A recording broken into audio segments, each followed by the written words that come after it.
The Silent Room. In a small house, at the corner of a busy street, lived a family of 5. The youngest child of that house was Arav. Arav was different. He was not loud. He never used to fight with siblings. He never used to argue with parents.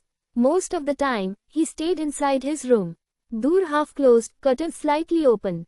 And always holding mobile phone in his hands and playing games. From morning till night, his fingers moved fast on the mobile screen.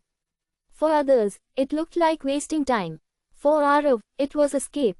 Arav was an introvert. He felt things deeply but never spoke. If someone scolded him, he smiled, but inside, his heart cried. He overthinks everything. Why am I not good enough? Why does everyone ignore me? Why am I always the last option? At night, when the house slept, Arav standing near the window looking at the sky and thinking. Games were the only place where no one judged him, where he felt in control. His parents said, "बस mobile ही चलाता रहता है." His siblings laughed, "इससे कुछ नहीं होगा." Relatives compared him. Look at others, look at him. No one asked, "How are you really feeling?" Arav heard everything. He just stayed silent. Silence became his habit. One night, while playing a game, his phone battery finished. No charger nearby, no game, no distraction, only thoughts. That night, Arav cried for the first time in years. Not loudly, not for attention, quiet tears. He whispered to himself, "I am tired of running, even in games." That line hit his heart. Next morning, Arav woke up early.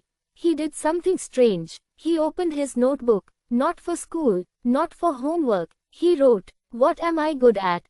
At first, nothing came. Then slowly, "I understand games deeply. I plan strategies. I don't give up easily." That day, he reduced gaming time by just 1 hour. Not 0, just 1 small step. Instead of playing, he started watching how games are made. Game design, coding basics, storytelling. Days passed. He still played games, but now with purpose. Weeks passed. He created a small game on his laptop. Simple, ugly, but his own. No one clapped, no one noticed. But Arav smiled. Months later, Arav was still introvert, still overthinking, still silent. But now, he had direction. He shared his game online. One comment came, "Bro, this is good. Keep going." But for Arav, it was louder than all the criticism. One evening, his father entered the room. Not to scold, not to shout, he asked softly, "What are you doing these days, son?" Arav showed his screen, his work, his effort, his journey. That day, no one laughed. They finally saw him and his hard work. Moral of the story: the youngest child is often ignored. Introverts are often misunderstood. Gamers are often called lazy. But remember this: a silent mind can hold the loudest dreams. Escaping is not failure, staying lost is. You don't need to stop what you love, you need to grow from it.